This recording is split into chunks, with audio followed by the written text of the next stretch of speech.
In a bid to ensure foolproof security for the upcoming Shanghai Cooperation Organization Summit, Islamabad police have devised a comprehensive digital surveillance plan. The focus is on three main routes designated for VVIPs and VIPs, monitored by over 400 cameras to ensure real-time oversight. With the control room acting as the central hub, police aim to maintain a secure environment for delegates arriving in the capital. Amid these preparations, Planning Minister Ehsan Iqbal has condemned the Pakistan Tehreek-e-Insaf's planned protest on October 15, describing it as political terrorism that undermines national interests. मुझे अफसोस से कहना पड़ता है कि जब ये आलमी अहमियत का इवेंट पाकिस्तान में मुनक़्क़द हो रहा है या सरबराही इजलास पाकिस्तान में मुनक़्क़द हो रहा है, जो कि बजा तौर पे हम सब के लिए काबिल फ़ख्र है, तहरीक इंसाफ या जिसे मैं तहरीक इंतशार कहूँगा, उसने 15 अक्टूबर को जिस मुजाहरों की कॉल दी है,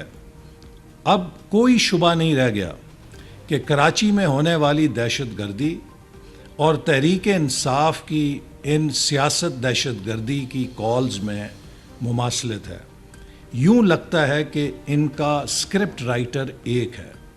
जहां एक तरफ वो दहशतगर्दों को बारूद के ज़रिए अपने मकासद हासिल करने के लिए इस्तेमाल कर रहा है, वहीं वो PTI को भी पाकिस्तान में अफरा तफरी और इंतशार पैदा करके पाकिस्तान के कलीदी मुफादात को नुकसान पहुंचाने के लिए इस्तेमाल कर रहा है।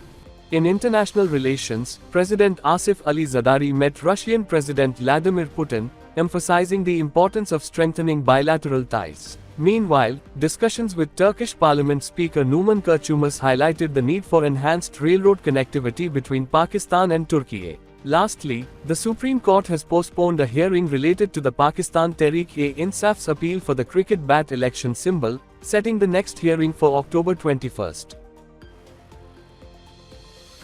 In Gaza, the death toll has surged to over 42,000, with thousands more wounded. Israeli attacks on the Jabalia refugee camp left 22 dead, as the humanitarian crisis deepens. The conflict shows no signs of abating, with diplomatic efforts to secure a ceasefire still failing. In Lebanon, Israel has admitted that its forces were responsible for wounding 5 UN peacekeepers in southern part of the country over the past 2 days, following accusations from the international community.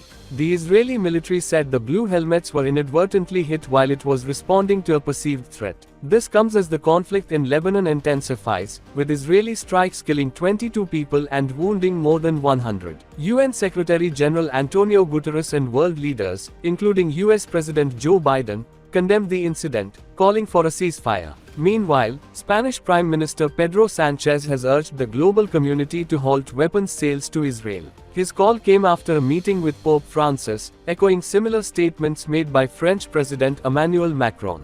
Sanchez criticized Israel's military actions in Gaza and Lebanon, as tensions continue to rise. At the UN, concerns have been raised over inflammatory rhetoric from Israeli Prime Minister Benjamin Netanyahu, who urged the Lebanese people to rise against Hezbollah. The UN warned that such language risks further escalation and endangers civilians across the region. Israeli strikes have left more than 1,200 dead and displaced over 1 million in Lebanon alone.